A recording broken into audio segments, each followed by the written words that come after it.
Panoorin naman natin tong avocado recipe. So, ayan, ilalagay siya sa mantika, kumukulong mantika. At pagkatapos nun ay pina-fried, syempre.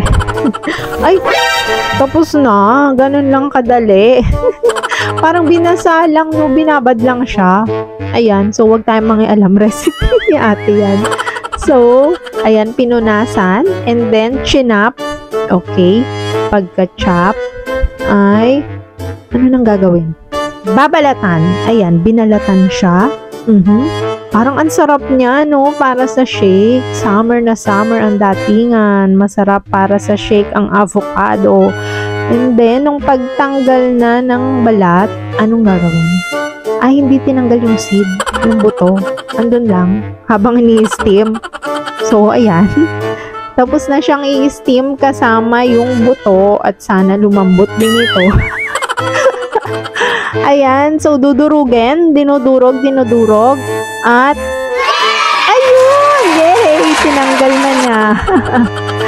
At sana i-blender na lang para mas madali. Ay! See! Easy! Huwag nating pahirapan ang buhay-buhay.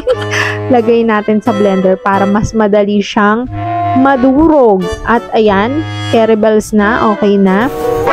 Tapos, ay, nilagay siya dun sa pot. At sinala. So, bakit sinasala ito? Yan ang ating tanong. Hindi, para matagal lang yung recipe. Ayan, so nilagyan ng coconut. O yan, hinalo yung coconut. And then, anong gagawin? Ay, yung dahon. Anong dahon yun? Yun yung pampabango sa rice, diba? Nakalimutan ko eh. So, ayan yung sugar condensed and then yung dahon na pampabango. Nakalimutan ko yung pangalan. So, hayaan natin. And then, ayan na, nilagyan ng flour and coconut. Right? Coconut, hinalo-halo na naman siya. Minix-mix sila and ayan, pakukuluan. So, pag pinakuluan, anong kinalaman nito sa avocado?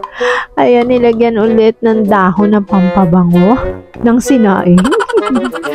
Ayan. Bango siguro niyan. At ayan na siya. Yan, parang dumidikit-dikit na siya sa kawali. At, ayan, may chocolate. At nilagyan ng syrup ba yun? Syrup. And yun na naman yung dahon, always present.